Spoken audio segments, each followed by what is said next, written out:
हमने last class में ratio analysis के चैप्टर में दो रेशियोज कंप्लीट कर लिए थे।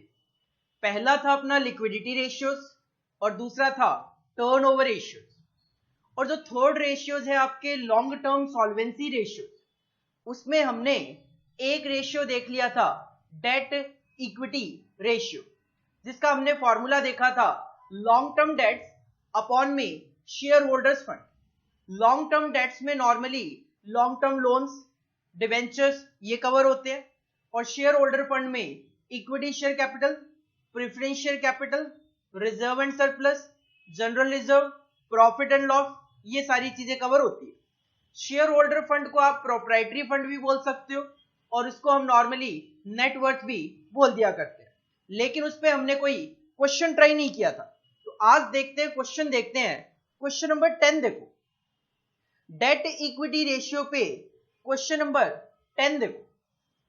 Calculate date equity ratio. हमें डेट इक्विटी रेशियो कैलकुलेट करके देना है, जिसका फॉर्मूला होता है लॉन्ग टर्म डेट्स अपॉन में शेयर होल्डर्स फंड।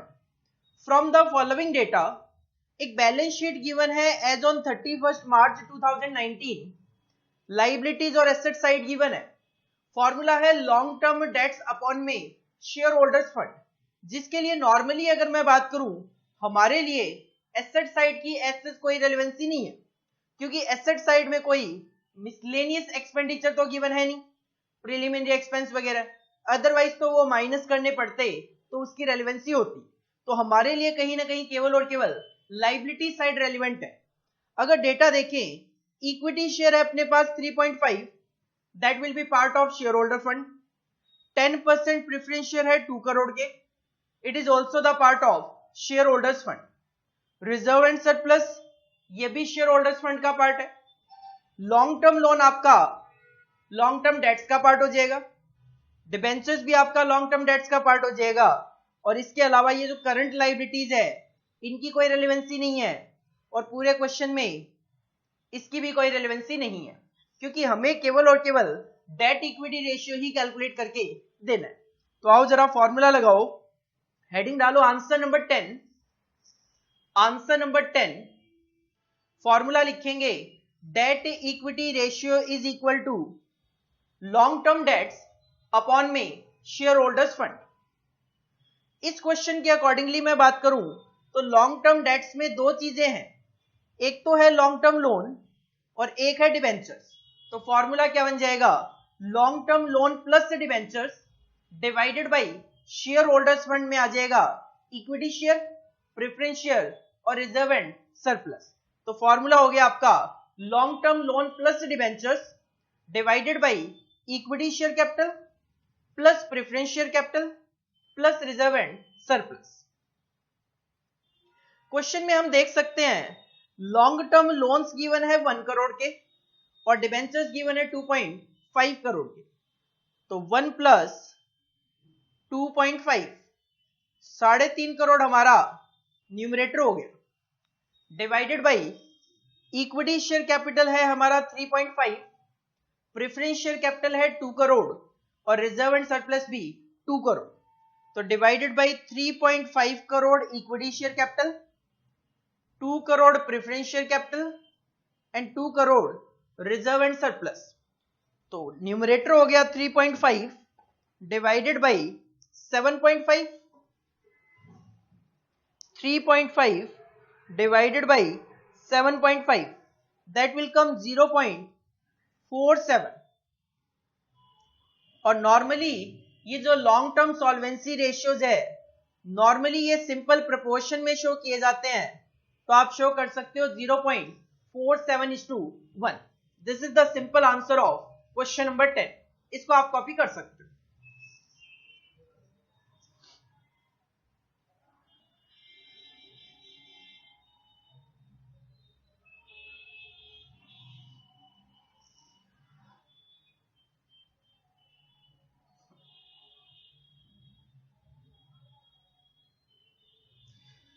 इसके बाद नेक्स्ट क्वेश्चन देखो, क्वेश्चन नंबर 10A।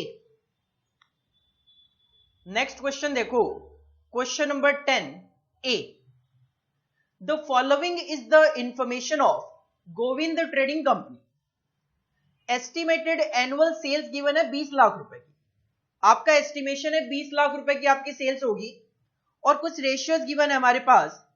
एक तो गिवन है sales to share holders fund 2.5 times, sales आपके पास गिवन है, sales to share holder fund, formula क्या बन जाएगा, sales divided by share holders fund.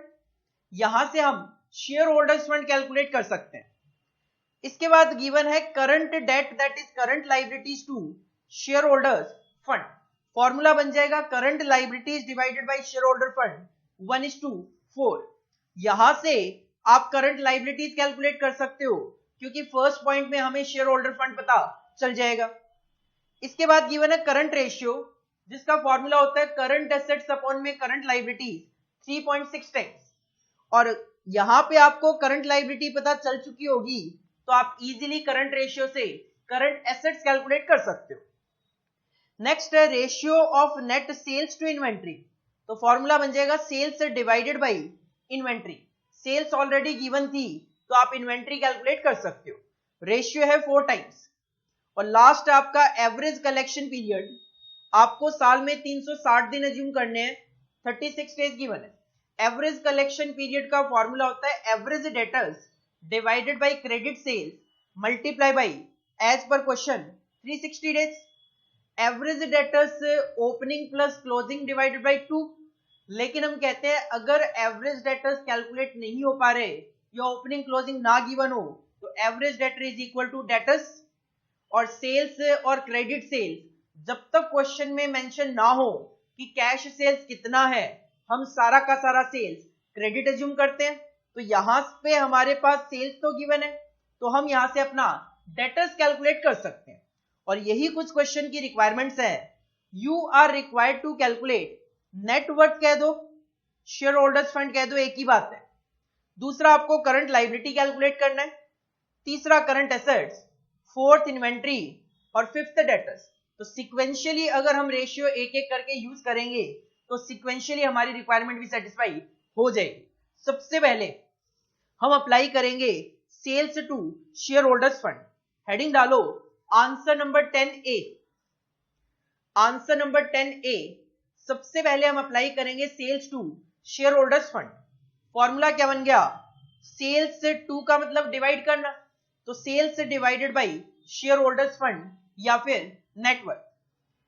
आप देख सकते हो क्वेश्चन में sales to share holders fund given है 2.5 times, sales to share holder fund given है अपने पास 2.5 times is equal to, question में सेल्स भी गिवन है 20 लाख रुपए की, क्वेश्चन में सेल्स गिवन है 20 लाख,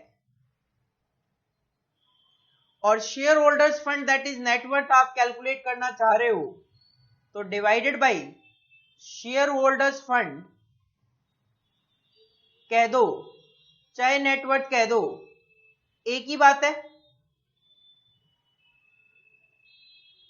तो यहां से हमें हमारा share holders fund that is net worth पता चल जाएगा। शेयर होल्डर्स फंड हमारा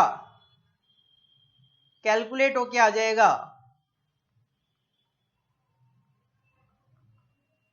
that will be equal to 20 lakh divided by 2.5, ये आ जाएगा आपका 8 लाख रुपए।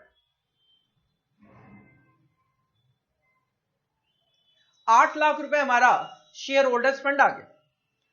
सेकंड रिक्वायरमेंट है, क्वेश्चन में करंट लाइबिलिटी कैलकुलेट करनी है, और करंट लाइबिलिटी के लिए एक रेशियो गिवन है, current liabilities to share holders fund 1:4। तो सेकंड रेशियो अप्लाई करो, current liabilities to share holders fund, formula क्या बन गया, current liabilities divided by share holders fund, और क्वेश्चन में current liabilities to share holder fund given है 1:4। 1:4 का मतलब हो गया 1 डिवाइडेड बाय 4, मतलब 1/4, 1/4 is equal to, current liabilities आप कैलकुलेट करना चाह रहे हो, शेयर होल्डर फंड आपने अभी अभी कैलकुलेट किया 8 लाख रुपए का, तो यहां से आपका सीधा सीधा करंट लाइबिलिटी कैलकुलेट होके आ गया, that is rupees 2 lakh, 2 lakh रुपए।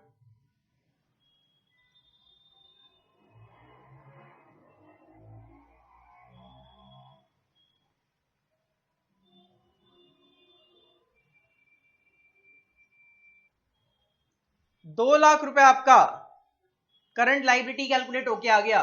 This is our second requirement. Third requirement है क्वेश्चन में करंट एसेट्स आपको कैलकुलेट करनी है और इसके लिए आप हेल्प ले सकते हो करंट रेशियो की। फॉर्मूला होता है current assets divided by current liabilities. Current liability आपको पता है 2,00,000 रुपए और करंट रेशियो गिवन है 3.6 टाइम्स। तो अप्लाई करो जरा, current ratio is equal to current assets से divided by current liability. Current ratio given है 3.6 का, करंट एसेट्स हम कैलकुलेट करना चाह रहे हैं, करंट लाइबिलिटी हमने कैलकुलेट कर ली 2,00,000 रुपए की। तो यहां से आपको सीधा सीधा पता चल गया करंट एसेट्स आ गई आपकी 7,20,000, 7,20,000 रुपए आपका करंट एसेट्स कैलकुलेट होके आ गया। इसके बाद फोर्थ रिक्वायरमेंट है क्वेश्चन में इन्वेंट्री। और इन्वेंट्री अगर आप देखोगे तो आपके पास एक रेशियो गिवन है सेल्स टू इन्वेंट्री 4 टाइम्स और सेल्स हमें पहले से ही पता है 20,00,000 रुपए की और सेल्स टू इन्वेंट्री का फॉर्मूला क्या बन जाएगा, सेल्स डिवाइडेड बाय इन्वेंट्री। तो अप्लाई करो fourth ratio, sales to inventory is equal to sales divided by inventory. Sales to inventory given है हमारे पास that is 4 times. Sales to inventory given है अपने पास 4 और सेल्स गिवन है 20,00,000 रुपए। तो यहां से हमें इन्वेंट्री पता चल जाएगा, इन्वेंट्री आ जाएगी हमारी 5 लाख की। इन्वेंट्री आ गई अपनी 5,00,000 रुपए। और फिफ्थ एंड लास्ट रिक्वायरमेंट है क्वेश्चन में दैट इज डेटर्स हमें कैलकुलेट करने और इसके लिए हमें हेल्प लेनी पड़ेगी एवरेज कलेक्शन पीरियड की, जिसका फॉर्मूला होता है average debtors divided by credit sales multiply by number of periods in a year, जो कि क्वेश्चन में 360 डेज गिवन है और एवरेज कलेक्शन पीरियड है आपका 36 डेज का। तो फॉर्मूला अप्लाई करो फिफ्थ रिक्वायरमेंट के लिए, average collection period is equal to average debtors divided by credit sales into में 360 एज पर question. Average collection period given है क्वेश्चन में 36 days is equal to debtors calculate करना हमारा रिक्वायरमेंट है, क्रेडिट सेल्स क्वेश्चन में गिवन है 20,00,000 रुपए की मल्टीप्लाई बाय 360। इसको सॉल्व करके आपको पता चल जाएगा डेटर्स 36 डिवाइड बाय 360 इंटू में 2,00,000 रुपए, 20,000 रुपए आपके डेटर्स कैलकुलेट होके आ गए। तो क्वेश्चन की 5 सिंपल रिक्वायरमेंट थी जो कि अगर हम सिक्वेंशियली जो क्वेश्चन में रेशियोज गिवन है उनको यूज करें तो इजीली हम कैलकुलेट कर सकते हैं। This is your answer number 10A। इसको आप कॉपी कर लो।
उसके बाद देखो लॉन्ग टर्म सॉल्वेंसी रेशियोज में जो सेकंड रेशियो आता है हमारा, सेकंड रेशियो आता है हमारा कैपिटल गियरिंग रेशियो।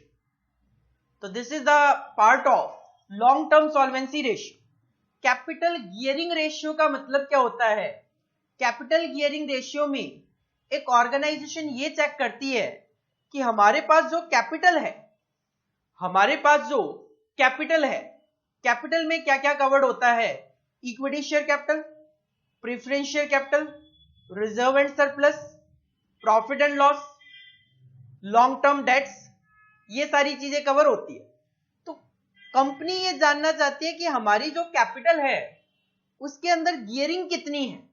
गियरिंग का मतलब होता है एक तरीके से वो सिक्योरिटीज कितनी है जो कि हमें फिक्स्ड कॉस्ट पे करनी पड़ेगी, वो सिक्योरिटी का प्रोपोर्शन कितना है जिसके लिए हमें फिक्स्ड कॉस्ट पे करना पड़ेगा।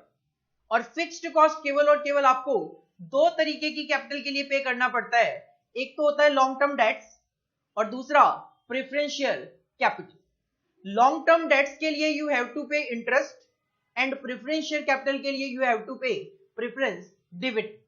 बाकी जो इक्विटी शेयर कैपिटल है, रिजर्व एंड सरप्लस है, प्रॉफिट एंड लॉस है, इसके लिए आपको कोई भी फिक्स्ड कॉस्ट पे नहीं करनी पड़ती। Capital gearing ratio is calculated to show the proportion of fixed cost. Fixed cost क्या है? इंटरेस्ट या dividend. Fixed cost bearing capital, तो वो कैपिटल जिसके लिए हमें फिक्स्ड कॉस्ट बियर करनी पड़ती है, to funds belonging to equity share holders. और इक्विटी शेयर होल्डर से रिलेटेड फंड होता है equity share capital, reserve and surplus, general reserve के नाम से, प्रॉफिट एंड लॉस के नाम से। तो कैपिटल गियरिंग सिंपल क्या है? Fixed cost bearing capital divided by funds belonging to equity share holders. तो कैपिटल गियरिंग रेशियो का फॉर्मूला बनता है फिक्स्ड कॉस्ट बियरिंग सिक्योरिटीज, जिसमें या तो लॉन्ग टर्म डेट्स आएगी या प्रेफरेंस शेयर कैपिटल आएगा, divided by non fixed cost bearing security, जिसके लिए आपको फिक्स्ड कॉस्ट ना पे करनी पड़े, equity share holders fund. Equity share holder fund बोला है मैंने, शेयर होल्डर फंड नहीं बोला। इक्विटी शेयर होल्डर फंड और शेयर होल्डर फंड में क्या फर्क है? शेयर होल्डर फंड में प्रेफरेंस शेयर कैपिटल भी आता है, जबकि इक्विटी शेयर होल्डर फंड में प्रेफरेंस शेयर कैपिटल कवर नहीं किया जाता। और इस फॉर्मूले को अगर ओपन किया जाए तो फिक्स्ड कॉस्ट बियरिंग सिक्योरिटीज होती है long term debts plus preference share capital, और non fixed cost bearing securities होती है equity share capital, reserve and surplus, profit and loss account. तो हेडिंग डालो कैपिटल गियरिंग रेशियो, इसका मीनिंग और इसका फॉर्मूला कॉपी करो।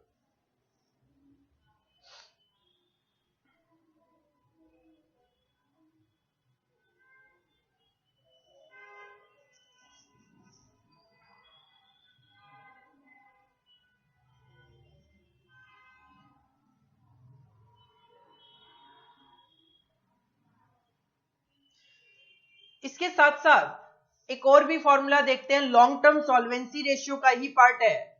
ये आपने 12th क्लास वगैरह रेशियो में, फाउंडेशन वगैरह में पढ़ा भी होगा। प्रोप्राइटरी रेशियो कह दो, नेटवर्थ रेशियो कह दो, एक ही बात है। प्रोप्राइटरी रेशियो क्या इंडिकेट करता है कि कंपनी के पास जो टोटल एसेट्स है उसमें नेटवर्थ का पार्ट कितना है, प्रोप्राइटर फंड का पार्ट कितना है, शेयर होल्डर्स फंड का पार्ट कितना है। तो it establishes relation between the proprietor fund कितना है, प्रोप्राइटर फंड कह दो, शेयर होल्डर फंड कह दो, नेटवर्थ कह दो, एक ही बात है। और share holder fund and the total asset, कि प्रोप्राइटर फंड कितना है टोटल एसेट्स में। तो प्रोप्राइटरी रेशियो का फॉर्मूला क्या बन जाता है? Proprietor fund divided by total asset, कि टोटल एसेट में प्रोप्राइटर फंड कितना है, शेयर होल्डर का फंड कितना है। और आइडियल रेशियो की वैसे हमारे एग्जाम पॉइंट ऑफ व्यू से ऐसा कोई रेलेवेंसी नहीं है, बट प्रैक्टिकली 0.5:1 जो है वो proprietary ratio ideal ratio treat किया जाता है। Higher the ratio better the long term solvency और financial position of the company. क्योंकि सिंपल सी बात है, आप कह रहे हो प्रोप्राइटर फंड टोटल एसेट्स में कितना है, अगर बाहर वालों का फंड होगा, लॉन्ग टर्म डेट्स वगैरह होगी, तो आपको उसको पेमेंट करना पड़ेगा कुछ टाइम पीरियड के बाद। जबकि प्रोप्राइटर फंड में एज सच कोई रिक्वायरमेंट नहीं होती कि आपको इतने टाइम के पीरियड के बाद इक्विटी शेयर कैपिटल वालों को पे करना ही करना पड़ेगा। तो कहीं ना कहीं जितना ये ज्यादा रेशियो होगा उतना ही एक कंपनी की फाइनेंशियल पोजीशन बेटर ट्रीट की जाती है। तो प्रोप्राइटर फंड कह दो, शेयर होल्डर फंड कह दो, नेटवर्थ कह दो, एक ही बात है। और एक नोट भी है यहां पे कि अगर क्वेश्चन में लॉन्ग टर्म डेट्स ना हो, अगर क्वेश्चन में लॉन्ग टर्म डेट्स ना हो, अगर मैं कहूं लाइबिलिटी साइड में लॉन्ग टर्म डेट्स नहीं है, तो क्या होगा? Equity share capital, preference share capital, general reserve, profit and loss, current liabilities, ये सारी चीजें होगी। तो उस सिचुएशन में शेयर होल्डर्स फंड जो है can also be calculated as fixed assets plus working capital. Working capital मतलब current asset minus current liability, working capital मतलब current assets minus current liability. अब एसेट साइड में क्या होगा? या तो फिक्स्ड एसेट होगी या करंट एसेट होगी। तो आप क्या कर रहे हो? Fixed asset plus current asset, मतलब टोटल एसेट्स ले रहे हो। और टोटल एसेट में से अगर मैं लाइबिलिटी साइड की करंट लाइबिलिटी हटा दूं और लॉन्ग टर्म डेट क्वेश्चन में होगी नहीं, तो ऊपर क्या बच जाएगा? Equity share capital, preference share capital, general reserve, profit and loss. और शेयर होल्डर फंड में क्या कवर होता है? शेयर होल्डर फंड में यही तो सारी चीजें कवर होती है। तो अगर किसी क्वेश्चन में लॉन्ग टर्म डेट्स ना हो, तो उस सिचुएशन में share holder fund, proprietor fund या नेटवर्थ आप कैलकुलेट कर सकते हो एक छोटा फॉर्मूला यूज करके, fixed asset plus working capital. This is the another formula of share holder fund. तो नॉर्मली हम कहते हैं शेयर होल्डर फंड अगर आप लाइबिलिटी साइड से कैलकुलेट करते हो तो equity share capital plus preference share capital plus general reserve plus profit and loss. अगर आप एसेट साइड से कैलकुलेट करते हो और क्वेश्चन में लॉन्ग टर्म डेट्स ना हो तो fixed assets plus working capital. अगर लॉन्ग टर्म डेट्स हो और मैं कहूं कि मुझे एसेट साइड से कैलकुलेशन करनी है, तो क्या हो जाएगा? Fixed asset plus working capital minus कर दो लॉन्ग टर्म डेट्स भी। अगर आप लॉन्ग टर्म डेट्स भी माइनस कर दोगे तो ऑटोमेटिकली ऊपर की आपकी जो फिगर है वो शेयर होल्डर फंड ही बचेगी। तो ये भी हेडिंग डालो, प्रोप्राइटरी रेशियो और नेटवर्थ रेशियो, और इसको कॉपी करो।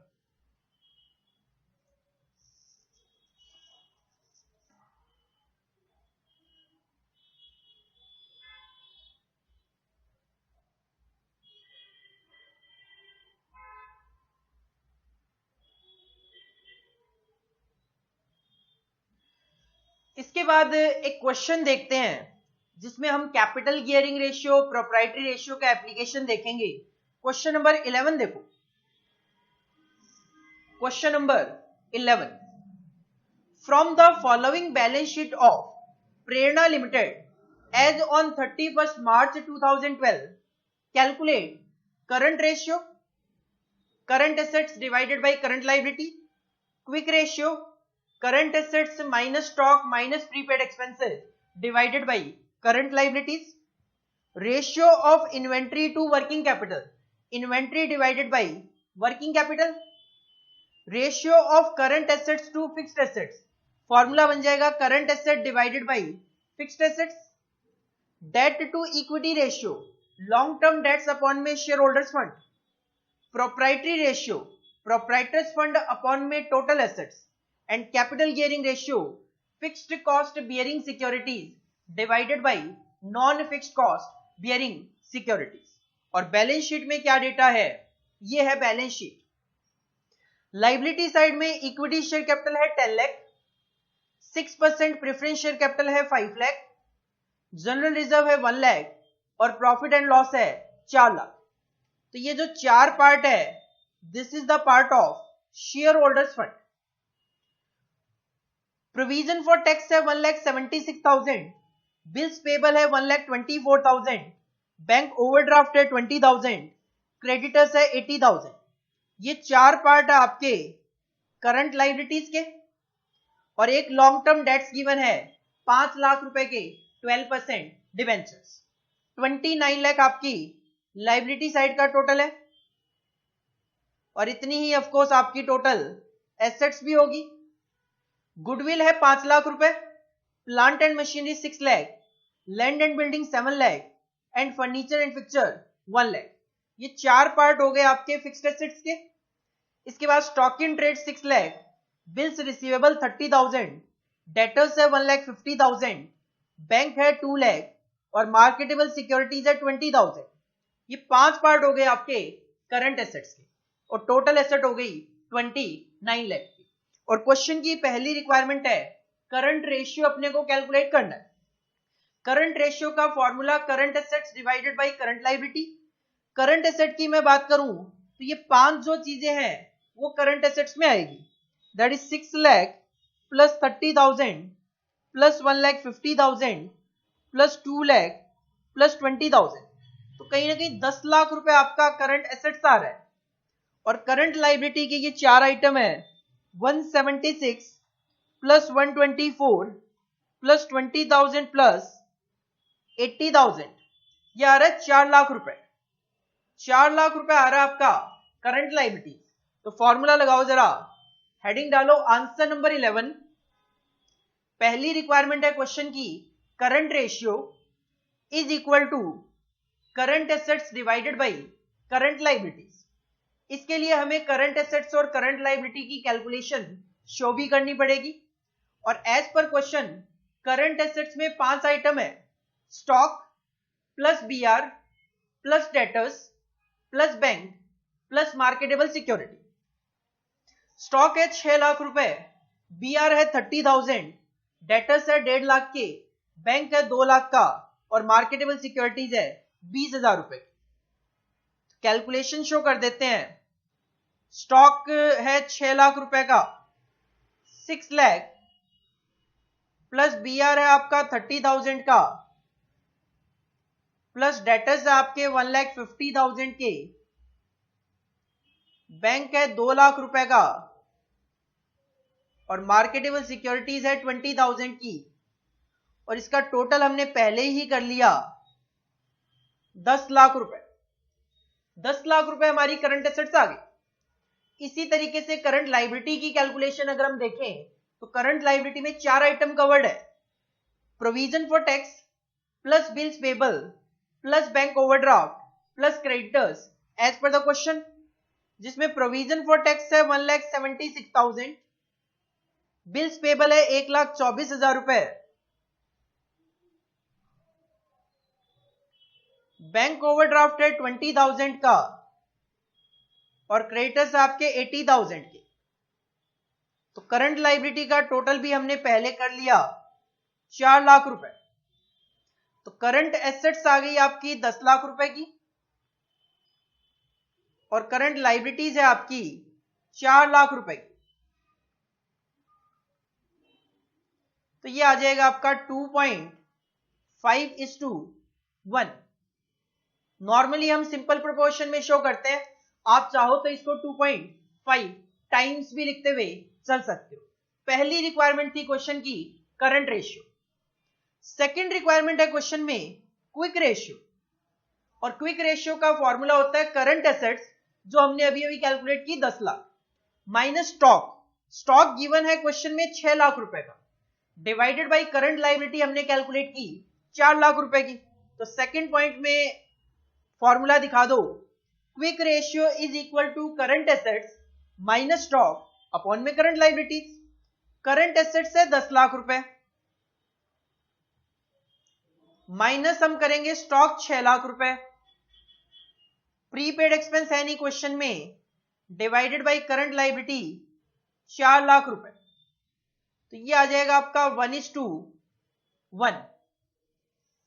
4 lakh divided bye 4 lakh, 1:1 will be your quick ratio. This is your second requirement of question. Quick ratio के बाद थर्ड रिक्वायरमेंट है क्वेश्चन में inventory to working capital. Inventory कह दो स्टॉक कह दो एक ही बात है, divided by working capital. Working capital is equal to current asset minus current liability.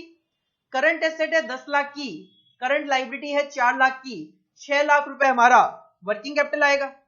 Third requirement में शो करो inventory to working capital is equal to inventory divided by working capital. Inventory तो question में given है 6 लाख रुपए का stock, working capital के लिए calculation show कर दो। Working capital is equal to current assets minus current liability. Current asset है 10 लाख रुपए, करंट लायबिलिटी है आपका 4 लाख रुपए, करंट लायबिलिटी है आपका 4 लाख रुपए, तो ये आ गया आपका 6 लाख। तो 6 लाख डिवाइडेड बाई 6 लाख करोगे तो ये आपका अगेन 1:1 ही आ गया। 1:1 लिख दो, 1 टाइम लिख दो, एक ही बात है। स्टॉक 6 लाख ही था, करंट एसेट्स 10 लाख थी, करंट लायबिलिटी 4 लाख थी, तो आपका इन्वेंट्री टू वर्किंग कैपिटल 1:1 आ गया। फोर्थ रिक्वायरमेंट है क्वेश्चन में, current assets to fixed asset. Current assets तो हम ऑलरेडी कैलकुलेट कर चुके हैं 10 लाख। फिक्स्ड एसेट की बात करें तो फिक्स्ड एसेट में 4 आइटम है। गुडविल है 5 lakh, plant and machinery 6 lakh, land and building 7 lakh और फर्नीचर एंड फिक्सचर 1 लाख रुपए। तो ये आ जाएगा 19 लाख रुपए आपका फिक्स्ड एसेट है। तो फोर्थ रिक्वायरमेंट में फॉर्मूला लगा दो, current assets to fixed assets is equal to current asset divided by fixed asset. Current asset हम ऑलरेडी कैलकुलेट कर चुके हैं 10 लाख रुपए। फिक्स्ड एसेट में 4 आइटम कवर्ड है। Fixed asset is equal to goodwill plus plant and machinery plus land and building plus furniture and fixture.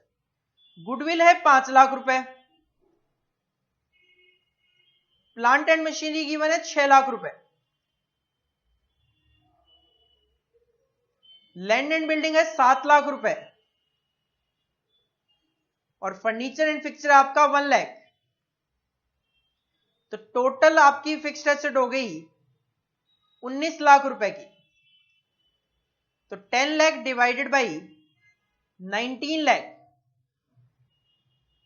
10 lakh divided by 19 lakh, that will come 0.53 round off में। तो 0.53:1। तो fixed asset के comparison में current asset आपकी 0.53 proportion है, 53% है। This is the fourth requirement. Fifth requirement है question में, debt to equity ratio, long term debts upon में शेयर होल्डर्स फंड। आप देख सकते हो क्वेश्चन में लॉन्ग टर्म डेट्स में तो केवल और केवल डिबेंचर है 5 लाख के, शेयर होल्डर फंड में इक्विटी शेयर कैपिटल है 10 लाख, प्रेफरेंस शेयर कैपिटल है 5 लाख, रिजर्व है 1 लाख के और प्रॉफिट एंड लॉस है 4 लाख के। तो ये हो जाएगा आपका 20 लाख। 20 लाख रुपए आपके शेयर होल्डर्स फंड है। तो फिफ्थ रिक्वायरमेंट में फॉर्मूला लगा दो, debt to equity ratio is equal to long term debts upon में share holder fund. Long term debt की तो कोई कैलकुलेशन नहीं, क्योंकि केवल और केवल एक डिबेंचर 5 लाख रुपए के गिवन है। शेयर होल्डर फंड की कैलकुलेशन शो करो, share holder fund is equal to equity share capital plus preference share capital plus general reserve plus profit and loss. Equity share capital आपका 10 लाख रुपए, प्रेफरेंस शेयर कैपिटल है 5 लाख रुपए, general reserve है 1 लाख और profit and loss है 4 लाख। तो share holder fund will be equal to ₹20 lakh. तो 5 lakh divided by 20 lakh, ये भी हम सिंपल प्रोपोर्शन में ही शो करते हैं नॉर्मली। तो it will be 0.25:1। Share holder fund के कंपैरिजन में लॉन्ग टर्म डेट्स 0.25 प्रोपोर्शन है, 25% है। This is the fifth requirement of the question. इसके बाद सिक्स्थ रिक्वायरमेंट है क्वेश्चन की, प्रोप्राइटरी रेशियो। फॉर्मूला होगा share holders fund divided by total assets. Total assets की अगर मैं बात करूं तो टोटल एसेट तो बैलेंस शीट से पता चल ही रही है 29 लाख है,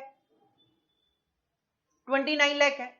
और शेयर होल्डर फंड ने अभी अभी हमने कैलकुलेट किया 20 लाख का।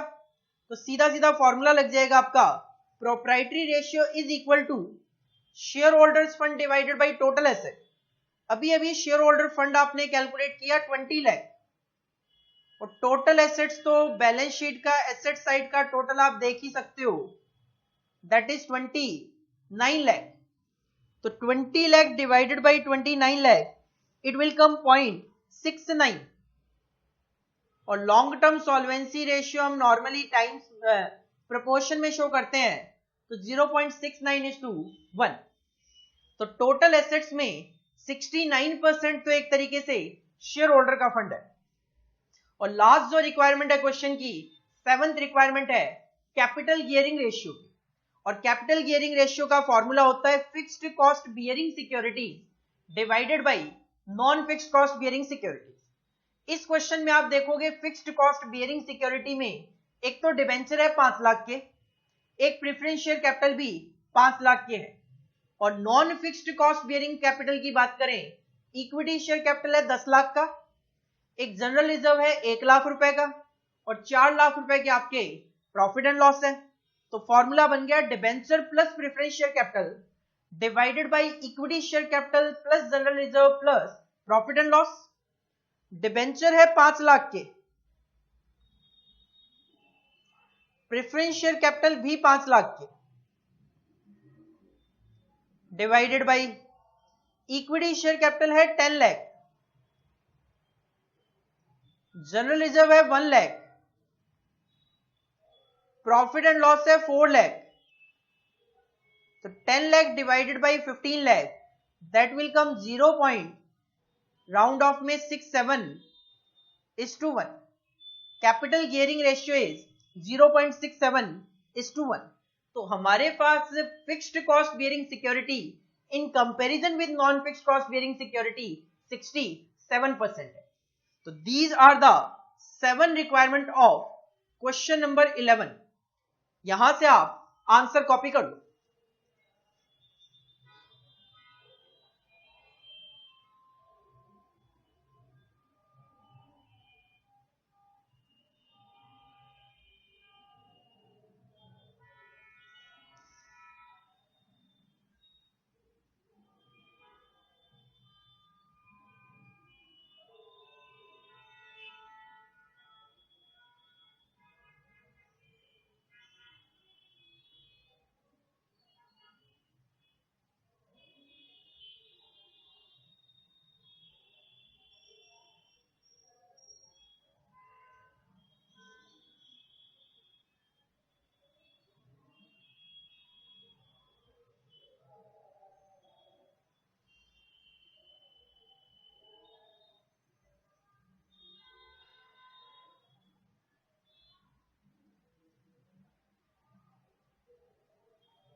इसके बाद नेक्स्ट क्वेश्चन देखो, question number 12। Question number 12, from the information given below calculate the amount of fixed assets and proprietor fund. हमारे पास कुछ डेटा गिवन है और उससे हमें दो चीजें कैलकुलेट करके देनी है, एक तो फिक्स्ड एसेट्स और एक प्रोप्राइटर फंड।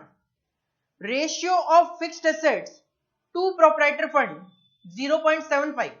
फॉर्मूला बन जाएगा fixed assets divided by proprietor fund 0.75। और एक नेट वर्किंग कैपिटल गिवन है 6 लाख रुपए की। तो इसके लिए देखो हम सबसे पहले फॉर्मूला यूज करेंगे fixed assets to proprietor fund 0.75, that is fixed assets divided by proprietor fund.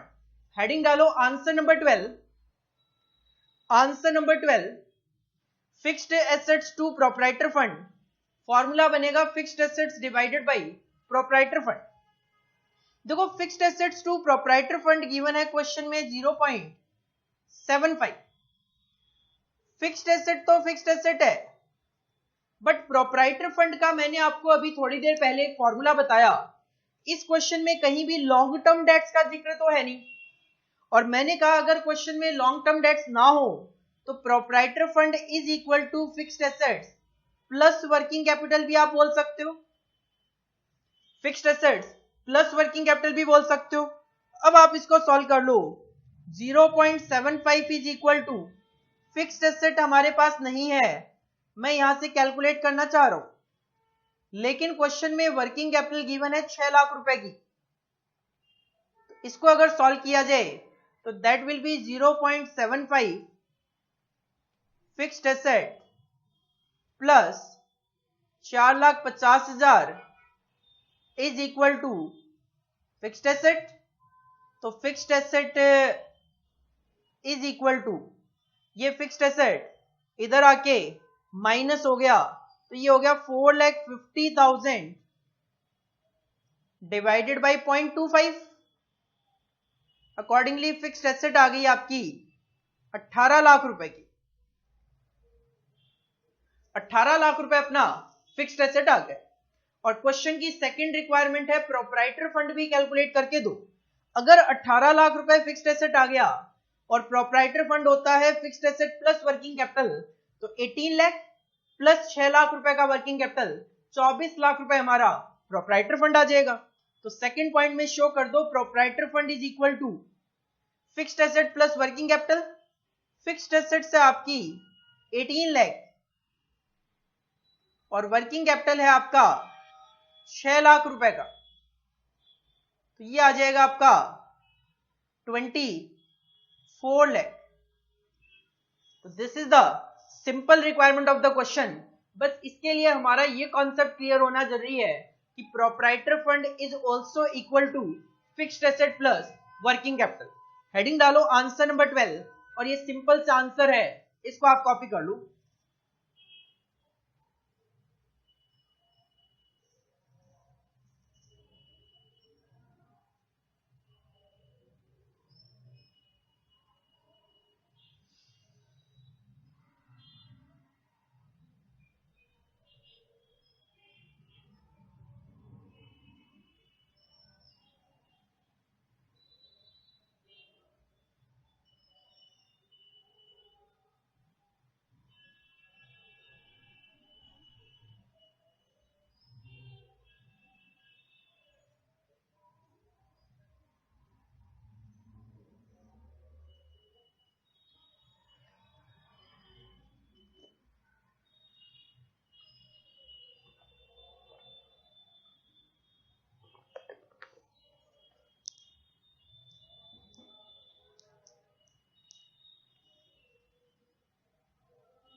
इसके बाद देखो लॉन्ग टर्म सॉल्वेंसी रेशियोज में कुछ रेशियोज और कवर होते हैं जिनको हम बोलते हैं long term solvency ratios on the basis of coverage. इनको कवरेज रेशियो के नाम से भी जाना जाता है। Long term solvency ratios on the basis of coverage, इनको कवरेज रेशियो के नाम से भी जाना जाता है। कवरेज रेशियो का सिंपल सा मतलब ये होता है कि अगर मुझे कोई एक्सपेंस पे करना है तो उसको कवर करने के लिए मेरे पास कितना गुना प्रॉफिट अवेलेबल है। लाइक अगर मैं कहता हूं मेरे पास 20 लाख रुपए है, जिसमें से मुझे 5 लाख रुपए का इंटरेस्ट पे करना है, मेरे पास 20 लाख रुपए का प्रॉफिट है जिसमें से मुझे 5 लाख रुपए के इंटरेस्ट पे करने हैं। तो अगर मैं जानना चाहूं कि इंटरेस्ट को पे करने के लिए मेरे पास कितना पैसा है, तो आप कहोगे सर 4 गुना है, क्योंकि 5 लाख रुपए का इंटरेस्ट पे करना है और आपके पास 20 लाख रुपए है, तो आपके पास इंटरेस्ट को पे करने के लिए 4 गुना प्रॉफिट अवेलेबल है। इसी तरीके से अगर मैं कहूं मेरे पास 10 लाख रुपए हैं, जिसमें से मुझे 2 लाख रुपए का प्रेफरेंस डिविडेंड पे करना है, मेरे पास 10 लाख रुपए का प्रॉफिट है जिसमें से मुझे 2 लाख रुपए का प्रेफरेंस डिविडेंड पे करना है, और मैं आपसे कहूं कि प्रेफरेंस डिविडेंड को पे करने के लिए मेरे पास कितना गुना प्रॉफिट अवेलेबल है, तो आप कहोगे सर 5 गुना प्रॉफिट अवेलेबल है, क्योंकि आपको पेमेंट करना है 2 लाख रुपए का प्रेफरेंस डिविडेंड और आपके पास है 10 लाख रुपए, 5 गुना प्रॉफिट हमारे पास अवेलेबल है। इसी तरीके से अगर मैं कहूं मेरे पास 4 लाख रुपए है, मेरे पास 4 लाख रुपए है जिसमें से मुझे 1 लाख रुपए का इक्विटी डिविडेंड पे करना है, मेरे पास है 4 लाख रुपए जिसमें से मुझे 1 लाख रुपए का इक्विटी डिविडेंड पे करना है, और अगर मैं जानना चाहूं इक्विटी डिविडेंड को पे करने के लिए मेरे पास कितना गुना प्रॉफिट अवेलेबल है, तो आप कहोगे सर 4 गुना प्रॉफिट है, क्योंकि आपको 1 लाख रुपए पे करने हैं और आपके पास 4 लाख रुपए हैं। तो इसी के बेसिस पे 3 तरीके के कवरेज रेशियो बना दिए गए। इंटरेस्ट को पे करने के लिए हमारे पास जितना गुना प्रॉफिट होता है उसको बोल दिया गया इंटरेस्ट कवरेज रेशियो। प्रेफरेंस से डिविडेंड को पे करने के लिए हमारे पास जितना गुना प्रॉफिट होता है उसको बोल दिया गया प्रेफरेंस डिविडेंड कवरेज रेशियो, और इक्विटी डिविडेंड को पे करने के लिए हमारे पास जितना गुना प्रॉफिट होता है उसको बोल दिया गया इक्विटी डिविडेंड कवरेज रेशियो। फॉर्मूले देखने से पहले एक स्टेटमेंट ऑफ इनकम देख लेते हैं। ये जो स्टेटमेंट ऑफ इनकम है फाइनेंशियल मैनेजमेंट में आपको काफी जगह यूज होते हुए देखने को मिलेगा। फाइनेंशियल मैनेजमेंट में हम एक स्टेटमेंट ऑफ इनकम फॉलो करते हैं।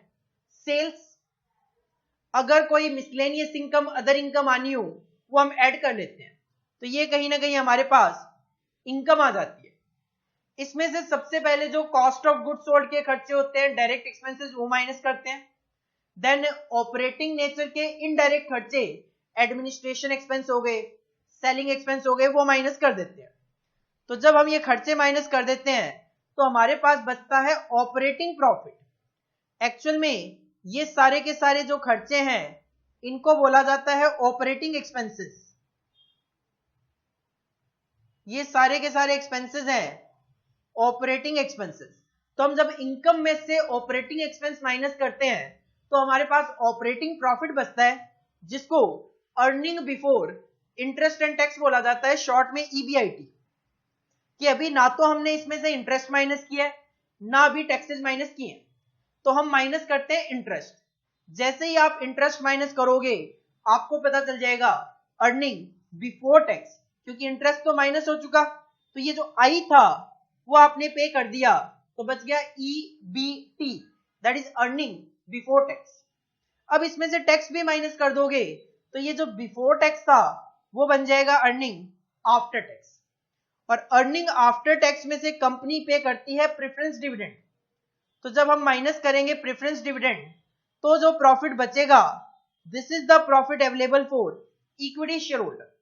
लेकिन क्या जितना भी कंपनी के पास अर्निंग होती है वो सारा का सारा company as a dividend equity वालों को डिस्ट्रीब्यूट कर देती है? ऑफ कोर्स नहीं, कर सकती है बट नॉर्मली नहीं करती। तो जब earning for equity share holders में से इक्विटी डिविडेंड माइनस किए जाते हैं तो जो प्रॉफिट कंपनी के पास बच गया उसको बोल दिया गया रिटेन्ड अर्निंग। तो स्टेटमेंट ऑफ इनकम का simple format sales plus other income, total income आ गई। इसमें से माइनस करने हैं ऑपरेटिंग एक्सपेंसेस, जो कि cost of goods sold, administration expenses, selling expenses हो सकते हैं। तो हमारे पास आ गया earning before interest and tax. इसमें से सबसे पहले इंटरेस्ट पे कर दो तो बच गया earning before tax. Then government को टैक्स पे कर दो तो earning after tax, then preference वालों को प्रेफरेंस डिविडेंड पे कर दो, बच गया earning available for equity share holder, और उसमें से पे कर दो इक्विटी डिविडेंड, तो कंपनी के पास बच गया reserve and surplus, that is also known as retained earnings. अब देखो हम बात कर रहे थे interest coverage ratio, preference dividend coverage ratio, equity dividend coverage ratio. Coverage ratio का मतलब है किसी एक्सपेंस को पे करने के लिए मेरे पास कितना गुना प्रॉफिट अवेलेबल है। तो आप देखो इंटरेस्ट को पे करने के लिए आपके पास क्या होता है, ईबीआईटी। तो इंटरेस्ट कवरेज रेशियो का फॉर्मूला बन गया EBIT divided by interest, EBIT divided by interest. इसी तरीके से प्रेफरेंस डिविडेंड आप पे करते हो अर्निंग आफ्टर टैक्स में से, तो फॉर्मूला बन गया earning after tax divided by preference dividend, earning after tax divided by preference dividend.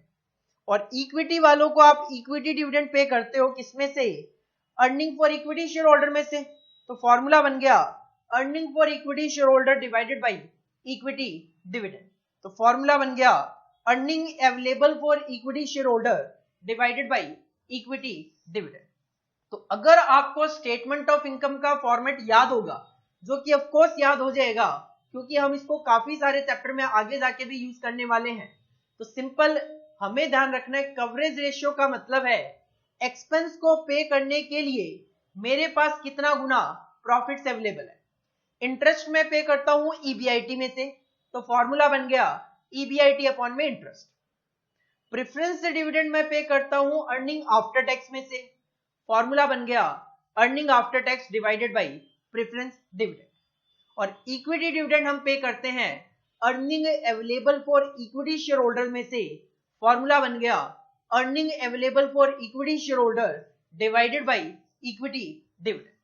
Heading डालो long term solvency ratios on the basis of coverage, इनको कवरेज रेशियो के नाम से भी जाना जाता है। और ये slide as it is copy करो।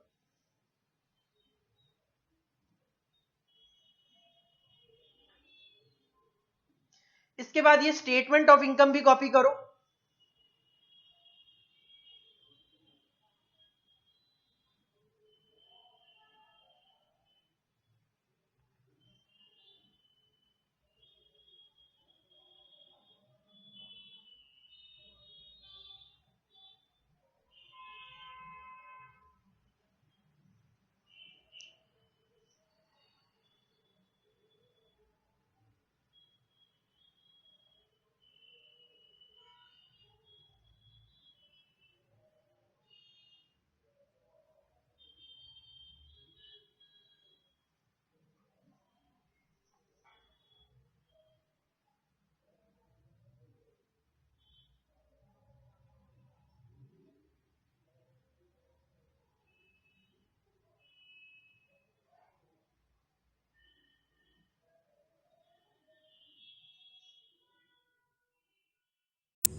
Question number 13. Calculate interest coverage ratio from the following data. आपको इंटरेस्ट कवरेज रेशियो कैलकुलेट करना है। देखो क्वेश्चन में डेटा गिवन है, क्वेश्चन में डेटा जो गिवन है एक तो बैलेंस शीट गिवन है और दूसरा कुछ एडिशनल इंफॉर्मेशन गिवन है। अगर आपको इंटरेस्ट कवरेज रेशियो कैलकुलेट करना है तो इंटरेस्ट कवरेज रेशियो के लिए हमें दो चीजों की जरूरत होती है केवल, एक तो earning before interest and tax और दूसरा इंटरेस्ट। देखो बैलेंस शीट पढ़ लेते हैं। लायबिलिटी इक्विटी शेयर है 3.5 crore, preference share 2 crore, reserve and surplus 2 crore, long term loan है 12% रेट ऑफ इंटरेस्ट 1 करोड़ के, तो 1 करोड़ का 12% 12 लाख रुपए तो ये इंटरेस्ट जाएगा। और डिबेंचर्स है 14% के 2.5 करोड़ के, तो 2.5 करोड़ का 14% आपका 35 लाख ये इंटरेस्ट जाएगा। बाकी डेटा की कोई रेलेवेंसी नहीं है हमारे लिए।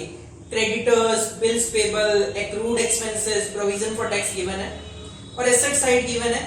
एसेट साइड की एसेट्स हमारे लिए कोई रेलेवेंसी नहीं होगी। हाँ, एडिशनल इंफॉर्मेशन में सेल्स गिवन है 15 लाख, कुछ आपको अदर इनकम रॉयल्टी इनकम आ गई, जिसमें से आपने cost of goods sold minus कर दिया, एडमिन एक्सपेंस माइनस किया, सेलिंग एक्सपेंस माइनस किया और डेप्रिसिएशन माइनस किया, तो earning before interest and tax आ गया आपके पास 2.99। हमें केवल और केवल इंटरेस्ट कवरेज रेशियो कैलकुलेट करके देना है, और इंटरेस्ट कवरेज रेशियो का फॉर्मूला है EBIT अपॉन में इंटरेस्ट। आंसर नंबर 13, हमें कैलकुलेट करना है इंटरेस्ट कवरेज रेशियो। फॉर्मूला है EBIT अपॉन में इंटरेस्ट।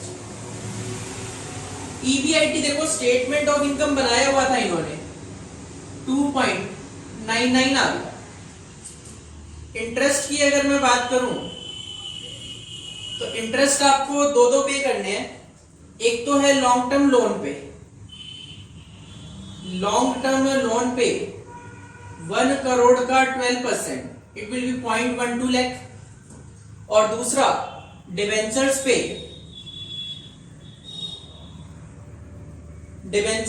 2.5 करोड़ का 14% दैट विल कम 0.35।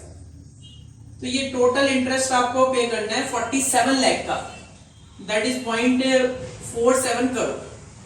तो इसको सॉल्व करें तो इंटरेस्ट कवरेज रेशियो आ गया अपना 6.36 टाइम। इसका मतलब इंटरेस्ट 47 लाख को पे करने के लिए मेरे पास 2 करोड़ 99 लाख के प्रॉफिट अवेलेबल है, जो कि इंटरेस्ट का 6.36 टाइम अवेलेबल है। अच्छी पोजीशन है, कंपनी इजीली अपने इंटरेस्ट को पे कर सकती है।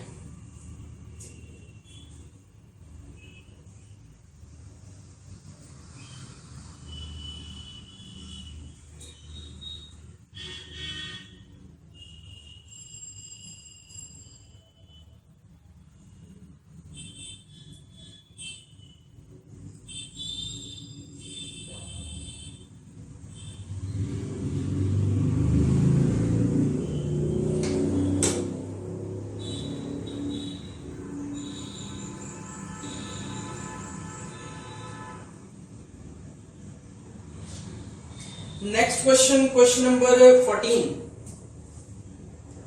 The capital structure of Shasha Forging is as follows. 10% preference share of ₹10 is 50 lakh.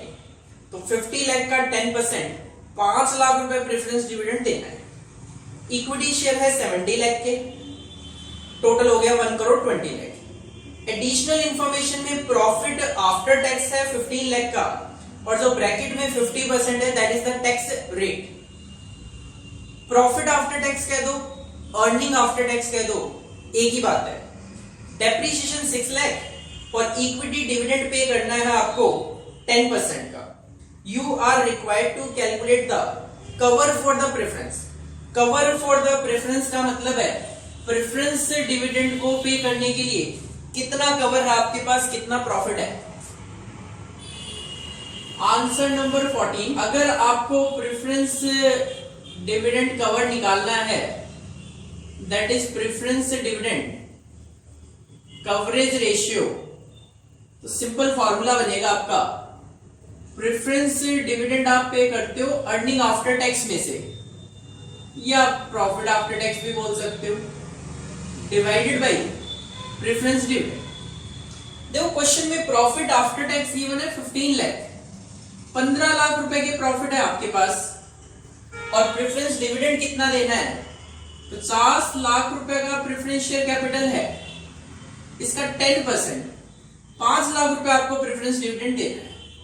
इसका मतलब प्रेफरेंस डिविडेंड को पे करने के लिए आपके पास 3 गुना प्रॉफिट अवेलेबल है in the name of profit after tax.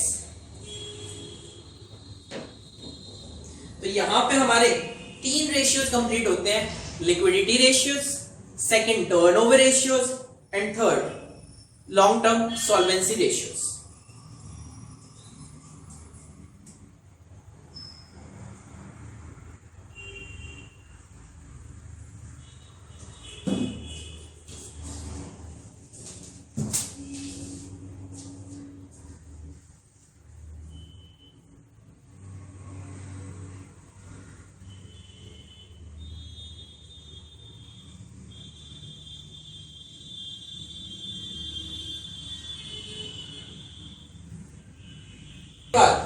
Fourth ratios आते हैं हमारे, दैट इज प्रॉफिटेबिलिटी रेशियोज।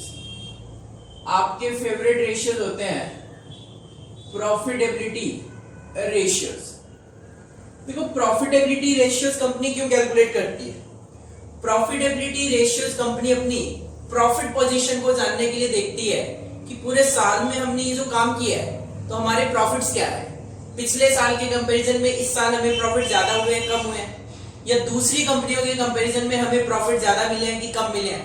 ये जानने के लिए कंपनी प्रॉफिटेबिलिटी रेशियोज को एनालाइज करती है। तो दीज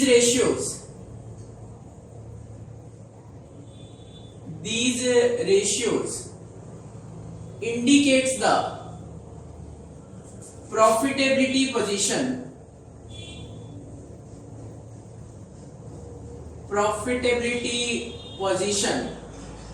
of the organization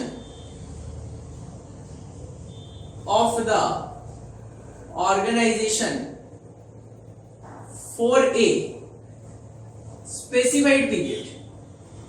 और वो स्पेसिफाइड पीरियड कोई ना कोई पूरा साल ही होता है। नॉर्मली कंपनी पूरे साल के लिए ही प्रॉफिटेबिलिटी एनालिसिस किया करती है।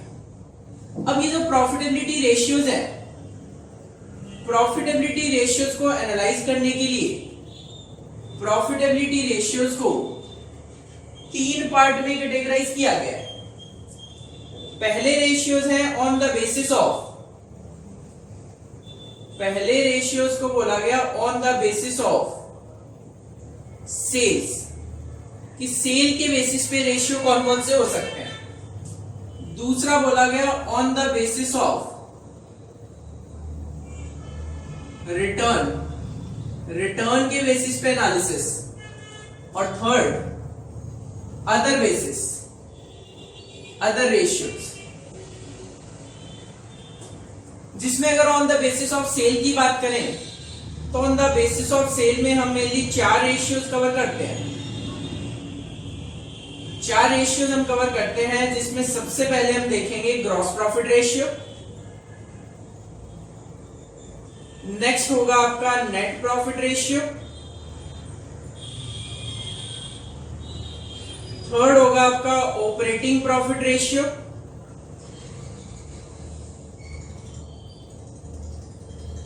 और फोर्थ होगा आपका ऑपरेटिंग रेशियो।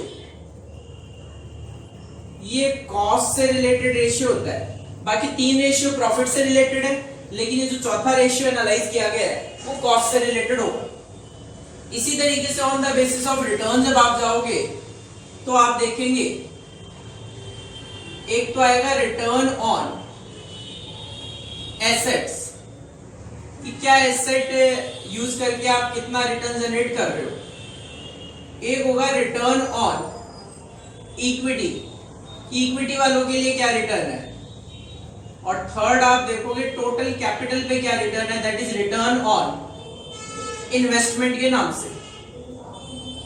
इसके बाद अदर रेशियोज में बात करें तो एक रेशियो आपको देखने को मिलेगा प्राइस अर्निंग रेशियो, एक आपको देखने को मिलेगा डिविडेंड पे आउट रेशियो, एक हम देखेंगे यहां पे अर्निंग यील्ड, एक हम यहां पे देखेंगे डिविडेंड यील्ड, और एक हम देखेंगे अर्निंग पर शेयर। तो ये कुछ रेशियोज हैं जो प्रॉफिटेबिलिटी रेशियोज में कवर किए जाते हैं। ब्रॉड रेशियो है जिसकी वजह से 3 कैटेगरी में इसको डिवाइड किया गया है, on the basis of sale, on the basis of return और अदर रेशियोज, जिसमें सबसे पहले हम ऑफ कोर्स बात करेंगे on the basis of sales की। तो प्रॉफिटेबिलिटी रेशियोज वो भी on the basis of sales.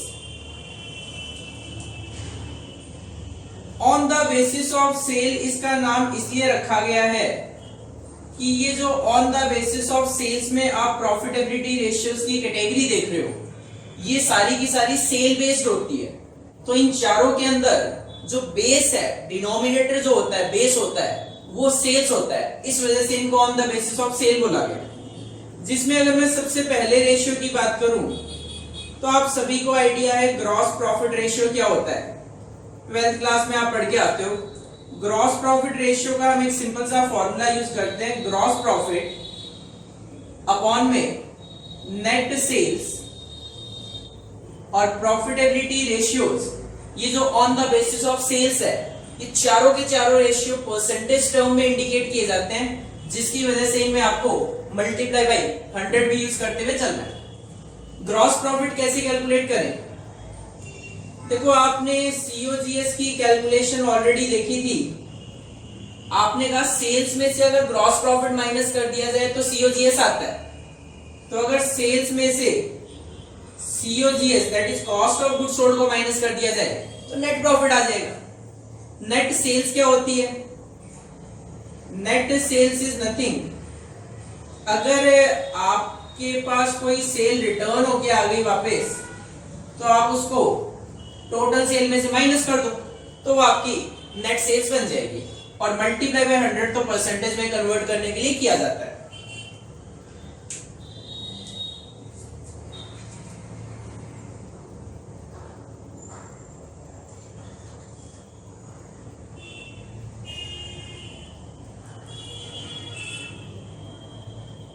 इसको एक बार आप कॉपी करो।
ग्रॉस प्रॉफिट रेशियो पे हमारे पास काफी सारे क्वेश्चंस हैं, तो क्वेश्चन स्टार्ट करते हैं। क्वेश्चन नंबर 15 देखो, the following accounting information and financial ratios of M limited relate to the year ended 31st March 2012। Inventory turnover ratio given है 6 टाइम्स। इन्वेंट्री टर्नओवर रेशियो का फॉर्मूला होता है cost of goods sold upon में average inventory. Creditors turnover ratio given है 10 times. Creditors turnover ratio का formula है हमारा credit purchases upon में एवरेज क्रेडिटर्स। और डेटर्स टर्नओवर रेशियो गिवन है 8 टाइम्स। डेटर्स टर्नओवर रेशियो का फॉर्मूला होता है क्रेडिट सेल्स अपॉन में एवरेज डेटर्स। करंट रेशियो है 2.4, फॉर्मूला होता है करंट एसेट अपॉन में current liabilities. Gross profit ratio है 25%। ग्रॉस प्रॉफिट रेशियो का फॉर्मूला ग्रॉस प्रॉफिट अपॉन में नेट सेल्स इनटू में 100। टोटल सेल्स गिवन है हमारे पास 30 लाख की, और कैश सेल्स जो है वो 25% ऑफ क्रेडिट सेल्स है। टोटल सेल्स है 30 लाख और क्रेडिट सेल का 25% कैश सेल्स होती है। कैश में परचेजेस है 2,30,000 के, वर्किंग कैपिटल है 2,80,000 और closing inventory rupee 80,000 more than opening inventory. जितना ओपनिंग स्टॉक होगा उससे 80,000 हायर है क्लोजिंग इन्वेंट्री।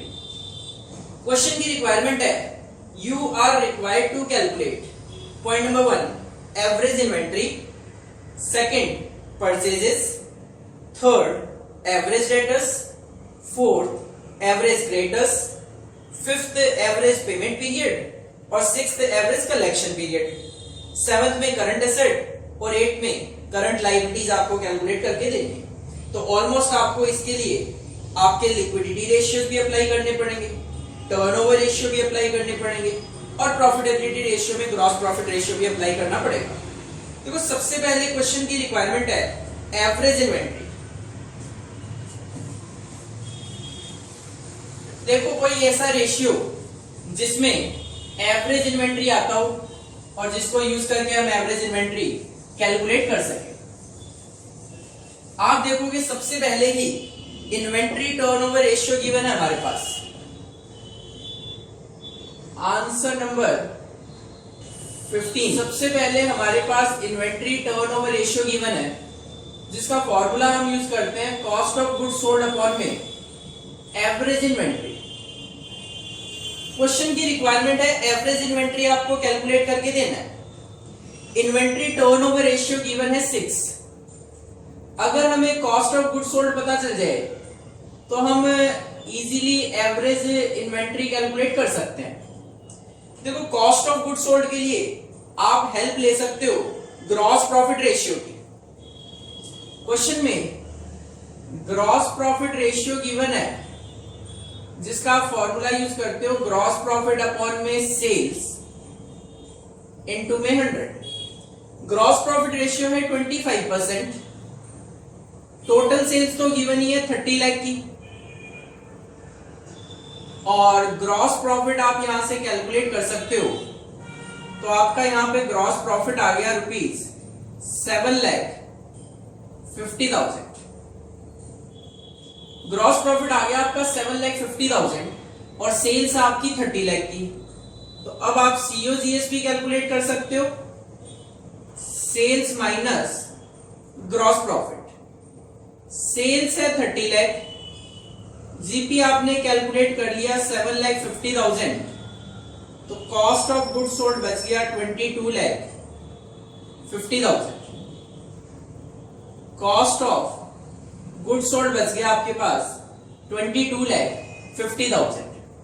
ये 22,50,000 लाके आप फॉर्मूले में पुट करेंगे तो आपको यहां से एवरेज इन्वेंट्री पता चल जाएगी। 22,50,000 डिवाइडेड बाई 6, ये आ गया आपका 3,75,000। एवरेज इन्वेंट्री आ गई आपकी 3,75,000। That is the first requirement of the question. Second requirement है क्वेश्चन में परचेजेस आपको कैलकुलेट करके देना है। सेकेंड रिक्वायरमेंट में आपको परचेजेस कैलकुलेट करके देना है। देखो परचेजेस के लिए आप हेल्प ले सकते हो कॉस्ट ऑफ गुड्स सोल्ड के फॉर्मूले की। कॉस्ट ऑफ गुड्स सोल्ड का फॉर्मूला होता है opening stock plus purchases minus में क्लोजिंग स्टॉक। आपको कॉस्ट ऑफ गुड्स सोल्ड पता है 22,50,000 है। मुझे ओपनिंग स्टॉक नहीं पता, मुझे परचेजेस भी नहीं पता, परचेजेस निकालनी है और क्लोजिंग स्टॉक नहीं पता। लेकिन अभी अभी हमने फर्स्ट कैलकुलेशन में एवरेज इन्वेंट्री निकाल ली 3,75,000। देखो एवरेज इन्वेंट्री का फॉर्मूला होता है average inventory is equal to opening stock plus closing stock divided by 2। Average inventory आपकी 3,75,000। अगर मैं ओपनिंग स्टॉक x बोलूं तो क्वेश्चन ने कहा closing inventory ₹80,000 more than opening inventory है। तो इस सिचुएशन में closing will be x plus 80,000 divided by 2। अगर इसको सॉल्व किया जाए तो यहां से आपको x पता चल जाएगा, x आ जाएगा आपका यहां से सॉल्व करके 3,75,000 into 2 that will be 7,50,000 is equal to 2x plus 80,000. तो x will be equal to 7,50,000 minus 80,000.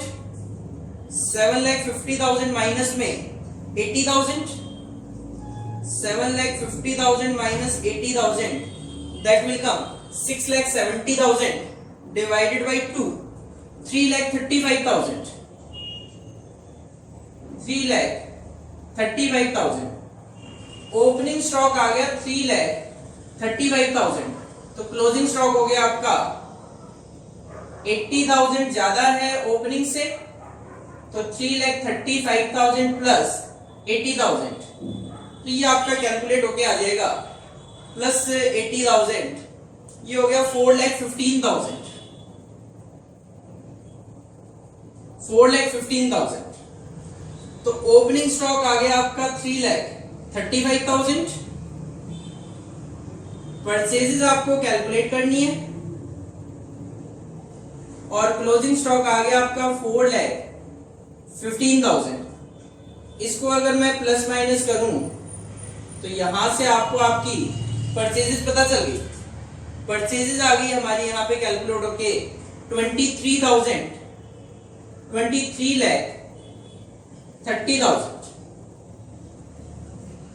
Purchases आ गई आपकी 23,30,000. That is the second requirement of the question.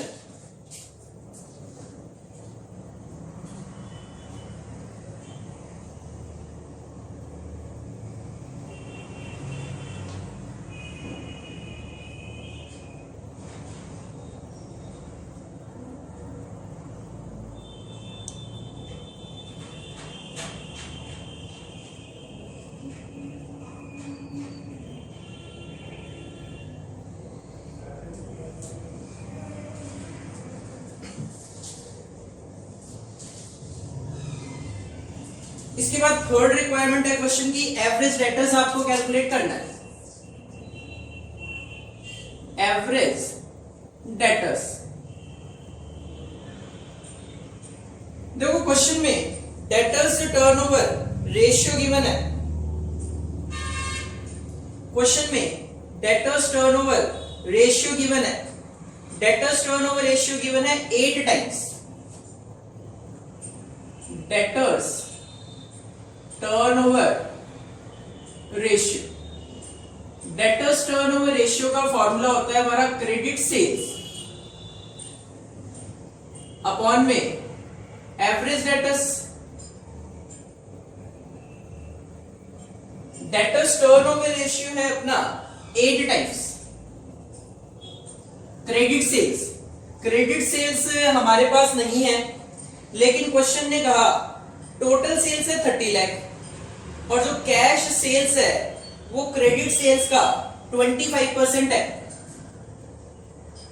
Question ने कहा टोटल सेल्स. देखो टोटल सेल्स क्या होगी, total sales will be equal to, इसमें credit sales भी आएगी और कैश सेल्स भी आएगी. क्वेश्चन का टोटल सेल्स 30 लाख है आपकी, that is 30 lakh is equal to credit sales.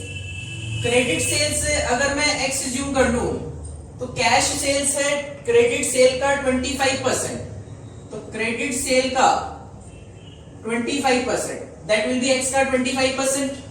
तो इसको अगर सॉल्व किया जाए तो 30 lakh is equal to 1.25x.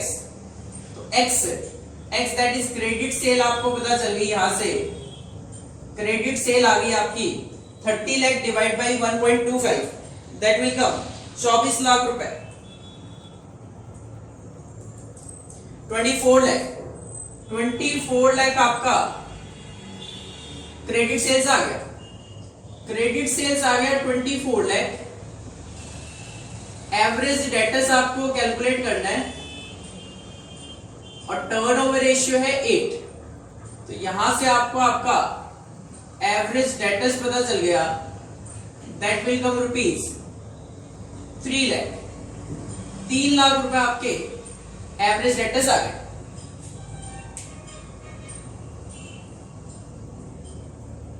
Then fourth requirement है क्वेश्चन में आपको एवरेज क्रेडिटर्स कैलकुलेट करने हैं। इसके लिए आप हेल्प ले सकते हो, क्वेश्चन में आपके पास क्रेडिटर्स टर्नओवर रेशियो गिवन है। क्रेडिटर्स टर्नओवर रेशियो का फॉर्मूला होता है credit purchases divided by average creditors.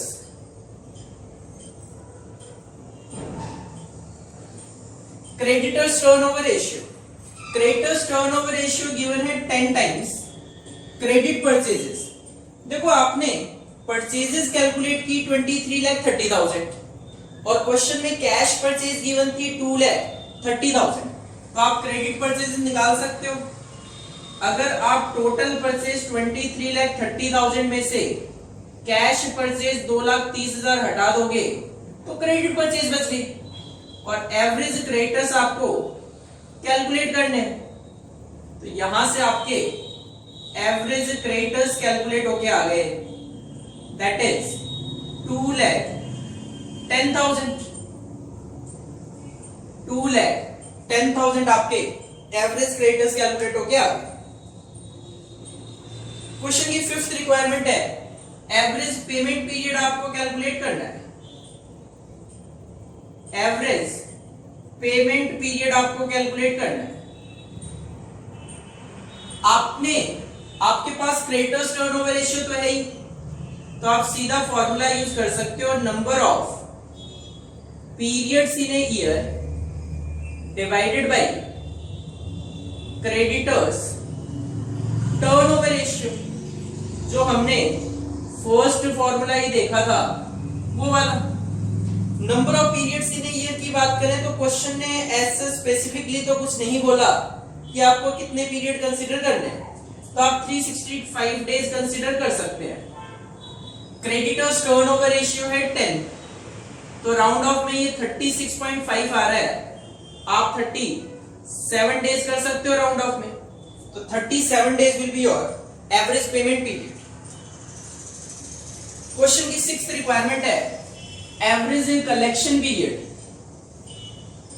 Average collection period, average collection period का फॉर्मूला आप यूज करोगे number of periods in a year divided by debtors turnover ratio. ये भी first formula ही है जो हमने कलेक्शन पीरियड का देखा था। Number of periods in a year 365 और डेटर्स टर्नओवर रेशियो था आपका 8, तो यहां से आपको आपका एवरेज कलेक्शन पीरियड पता चल जाएगा, that will come 46 days round off में आ जाएगा आपका, ये आ गया 46 डेज। सेवंथ और एट्थ रिक्वायरमेंट आपकी क्वेश्चन में करंट एसेट और करंट लायबिलिटी आपको कैलकुलेट करने हैं। इसके लिए देखो क्वेश्चन में करंट रेशियो गिवन है। करंट रेशियो का फॉर्मूला होता है आपका करंट एसेट अपॉन में current liability. Current ratio given है 2.4, ये गिवन है 2.4। तो अगर मैं एज्यूम करूं current liability is equal to x, तो करंट एसेट आपका 2.4x रहेगा। और क्वेश्चन में आप देखोगे वर्किंग कैपिटल भी गिवन है 2,80,000। देखो वर्किंग कैपिटल का फॉर्मूला होता है करंट एसेट माइनस में करंट लायबिलिटी। वर्किंग कैपिटल हमें पता है 2,80,000 is equal to current asset 2.4x minus current liability x, तो ये आ गया x is equal to 2,80,000 divided by 1.4। तो x आपने एज्यूम करा था करंट लायबिलिटी को, तो करंट लायबिलिटी आपको पता चल गई 2 लाख रुपए। तो करंट एसेट जो है वो 2 लाख मल्टीप्लाई बाई 2.4 है, तो ये आ गया आपका 4,80,000। तो that is the seventh requirement और that is the eighth requirement of the question. तो इस पॉइंट में आप सेवंथ और एट्थ दोनों रिक्वायरमेंट अप्लाई कर पा रहे हो। इस तरीके के क्वेश्चन हमारे एग्जाम में काफी पूछे जाते हैं, 8 से 10 नंबर की इसकी वेटेज होती है, आपको 7 या 8 कैलकुलेशन यहाँ पे करनी होती है। आप इजीली कर पाओगे अगर आपके माइंड में चारों कैटेगरी ऑफ रेशियो एक साथ होंगे। इसको आप कॉपी कर लो।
Next question, question number 16.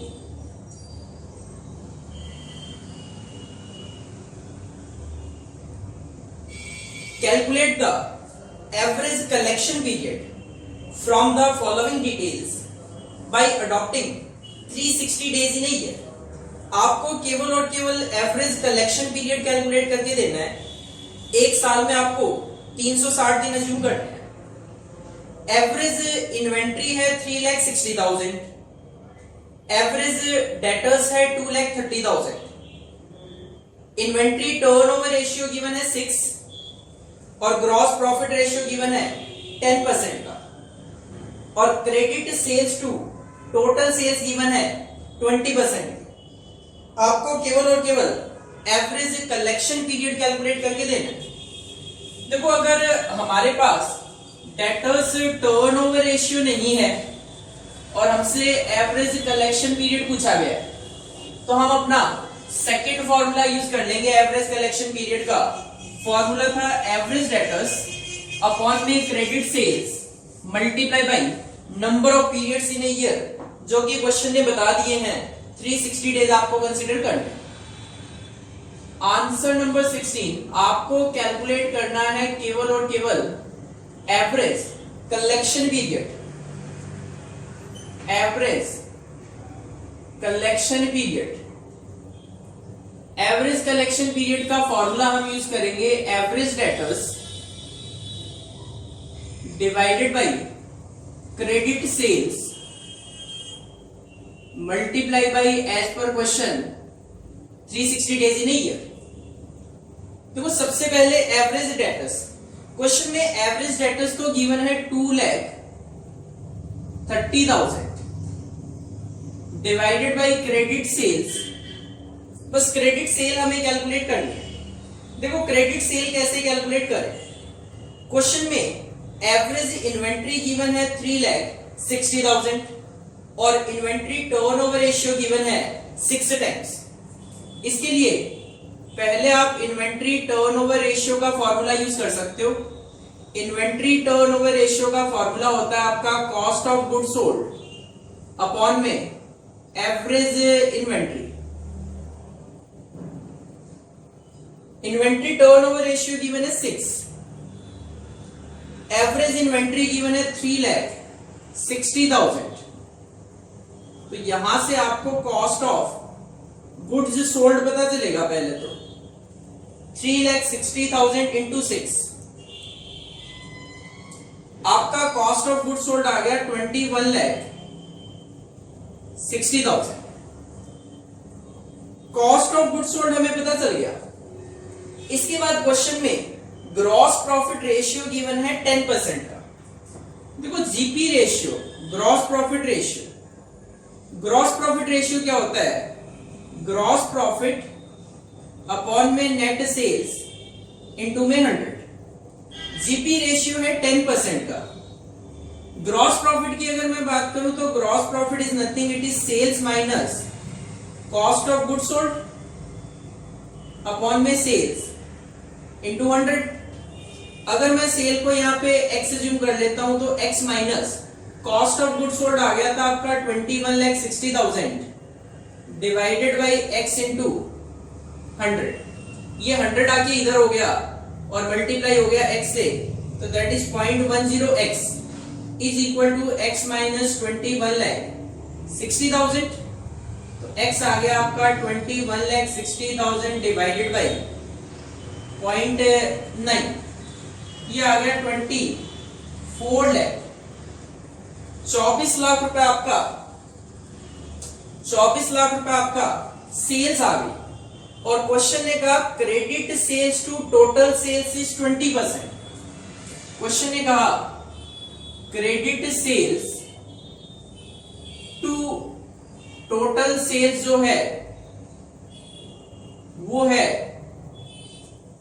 20%। इसका मतलब क्रेडिट सेल आपकी टोटल सेल्स का केवल और केवल 20% है। अगर आप फॉर्मूला ही अप्लाई करना चाहो तो फॉर्मूला बन गया क्रेडिट सेल्स अपॉन में टोटल सेल, और ये परसेंटेज में लिखा हुआ है इसलिए मल्टीप्लाई बाई 100, तो दैट इज 20%। क्रेडिट सेल्स आप पता करना चाह रहे हो, डिवाइडेड बाई मल्टीप्लाई बाई 100। तो यहां से आपको क्रेडिट सेल्स पता चल गई आपकी, क्रेडिट सेल आ गई आपकी 4,80,000 रुपीज की। ये क्रेडिट सेल 4,80,000 की आप लाकर अपने एवरेज कलेक्शन पीरियड के फॉर्मूले में पुट कर दो, तो आंसर आ गया आपका 172 days. That is your average collection period. इसको आप कॉपी कर सकते हैं।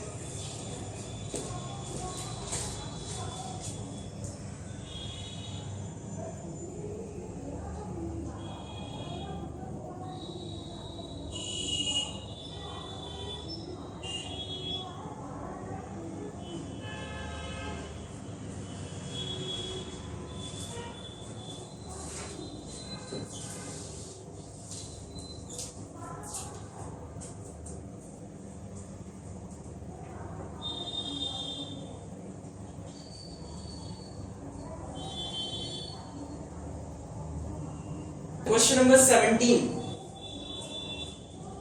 Question number 17. The total sales, all credit, जितने भी आप सेल करते हो सारी की सारी क्रेडिट सेल्स है, of a firm are ₹6,40,000। Credit sale आपकी 6,40,000। It has a gross profit margin of 15%। Gross profit है 15%। 6,40,000 का 15% आपका ग्रॉस प्रॉफिट है। And a current ratio of 2.5, current ratio है 2.5। The firm's current liabilities are ₹96,000। Current liability है 96,000, तो easily आप current ratio apply करके करंट एसेट भी निकाल सकते हो।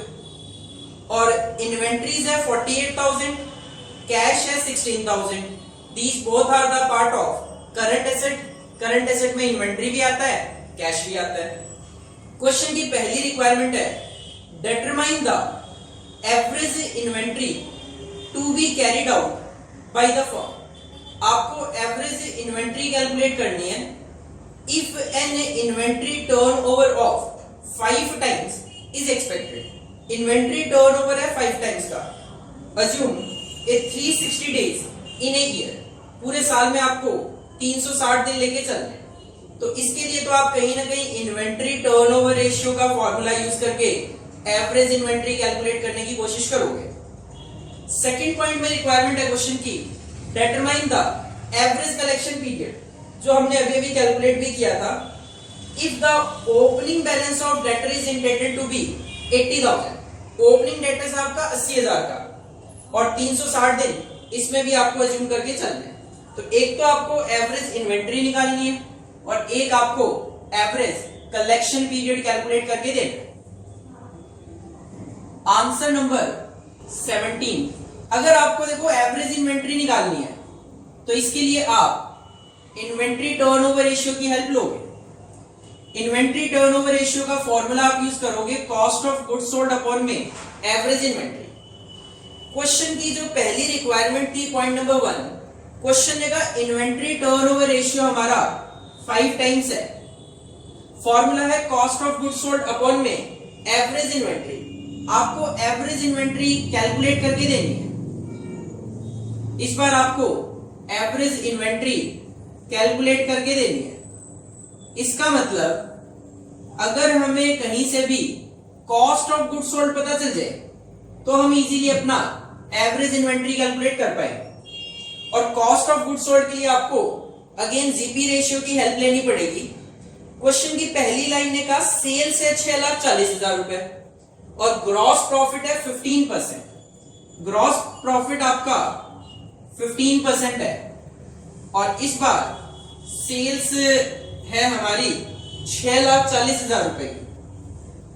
6,40,000 रुपए आपकी सेल्स है, तो यहां से सीधा सीधा आपका ग्रॉस प्रॉफिट कैलकुलेट होके आ जाएगा। ग्रॉस प्रॉफिट आ गया आपका 96,000 का। अगर 96,000 का ग्रॉस प्रॉफिट है 6 लाख रुपए की सेल में, तो इस सिचुएशन में आपको कॉस्ट ऑफ गुड्स सोल्ड भी पता चल जाएगी। Cost of goods sold is equal to sales minus gross profit. Sales है 6,40,000, ग्रॉस प्रॉफिट आपका 96,000, तो 6,40,000 माइनस 96,000,